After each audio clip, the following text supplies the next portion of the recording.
हमारे बीच में आशीष वाजपेयी जी, सीमा जागरण मंच उत्तराखंड क्षेत्र से प्रभारी, आरएसएस के प्रमुख स्वयंसेवक हैं। आप हमारे बीच में आज उत्तराखंड महापरिषद की लाइब्रेरी में आज एक बैठक आपके सौजन्य से यहाँ पर हो रही है। साथ में आपके श्री दुर्गेश वाजपेयी जी भी हमारे बीच में हैं। तो आशीष जी, आज का जो बैठक का विषय क्या है, ज़रा इस पर प्लीज़ थोड़ा सा प्रकाश डालें। वैसे तो सभी को नमस्कार आपके इस चैनल के माध्यम से। विषय ये है कि एक सीमा जागरण मंच संगठन है हमारे देश के अंदर जो बॉर्डर सुरक्षा को लेकर काम करता है। और ये बॉर्डर सुरक्षा का काम मेरे पास उत्तराखंड का जो तिब्बत नेपाल चाइना बॉर्डर क्षेत्र है, उस काम की दृष्टि से उत्तराखंड के जो अलग अलग क्षेत्र में लोग बसे हैं, उनके बीच में जाके बॉर्डर सुरक्षा में एक जन आंदोलन बने, भागीदारी बढ़ी। उस दृष्टि से हमने उत्तराखंड में जो महापरिषद है नवीन जी से हमने निवेदन किया था कि हमें कुछ उत्तराखंड के लोगों से मिलना है और उन उत्तराखंड के लोगों से बातचीत करके बॉर्डर के क्षेत्र में कैसे बॉर्डर सुरक्षा के काम में भागीदारी बढ़े, सीमा दर्शन के माध्यम से लखनऊ या अलग अलग शहरों के लोगों को बॉर्डर के क्षेत्र में प्रवास कराना, वहाँ के रहने वाले लोगों से दोस्ती कराना और केवल सेना, पुलिस या अन्य सरकार के एजेंसियों के सहारे सुरक्षित हमारा समाज या हमारा उत्तराखंड या बॉर्डर का क्षेत्र नहीं रह सकता है। क्योंकि हमारे देश के अंदर आज कभी कभी सेना पे भी लोग पत्थर मारते, पुलिस पे भी लोग लाठी मारते। तो इन सब कामों में कैसे समाज की भागीदारी बढ़े, उस भागीदारी के लिए एक जन आंदोलन बने, उसके लिए खेल के माध्यम से यूथ के साथ तिरंगा यात्रा, भारत माता के अनेक पूजन कार्यक्रम करने का प्रयास होगा।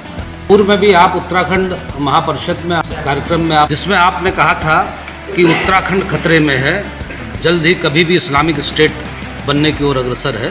वर्तमान में क्या समस्या आपको प्रमुख रूप से दिखती है उत्तराखंड की? मुझे लगता है कि हमारा उत्तराखंड ही नहीं, हमारे देश के अंदर 11-12 राज्यों में हिंदू अल्पसंख्यक हो चुका है। नया जम्मू कश्मीर ना बने उत्तराखंड, इसके लिए समाज के बीच में हमें जाति और क्षेत्रवाद से ऊपर उठ के, पार्टी से और सरकार से ऊपर उठ के ये बात ध्यान रखना चाहिए कि सरकारें और संसाधन और पार्टी तब चलाएंगे जब हमारा देश हिंदूवादी विचारधारा का रहेगा।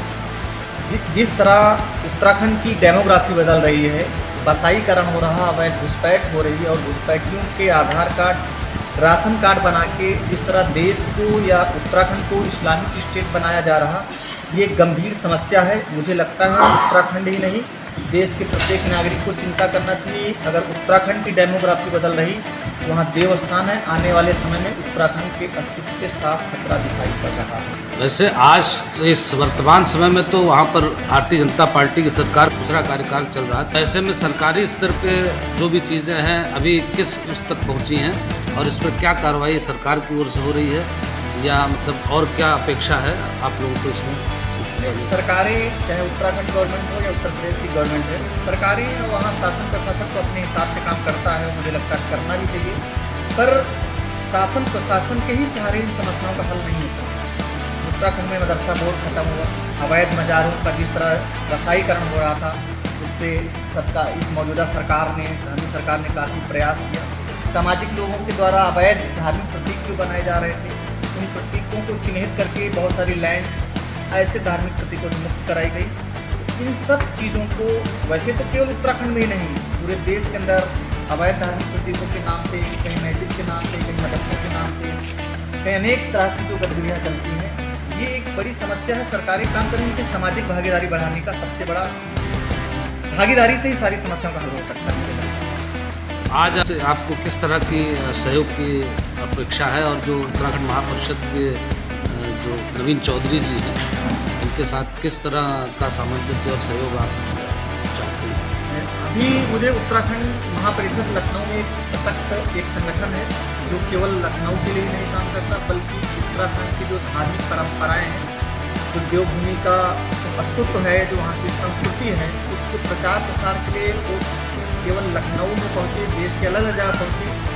तो उत्तराखंड महापरिषद और सीमा जागरण मंच के सहयोग से मिलके हम लखनऊ में लगभग सितंबर माह से किसी उत्तराखंड महापरिषद के अधिकारियों की मौजूदगी में एक सीमा दर्शन यात्रा निकालना चाहते हैं। जो तिब्बत नेपाल चाइना बॉर्डर जैसे जोशीमठ हटवाड़ी या इन क्षेत्रों में हम लगभग एक टोली ले जाएंगे 50 लोगों की, जो वहाँ की संस्कृति से परिचित होगी, देवस्थान के उन देवभूमि से परिचित होगी और बॉर्डर सुरक्षा में दूर बैठे व्यक्ति कैसे भागीदार बन सकता है बॉर्डर के काम में, कहीं न कहीं इस यात्रा से लाभ होगा। ये हमें उत्तराखंड महापरिषद से इच्छा भी है और इस जन आंदोलन बनाने में उम्मीद है कि वो प्रयास करेंगे और उसका परिणाम अच्छा होगा।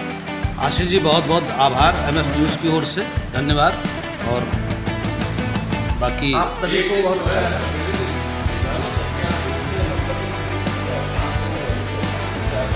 कभी कोई कार्यक्रम हो ना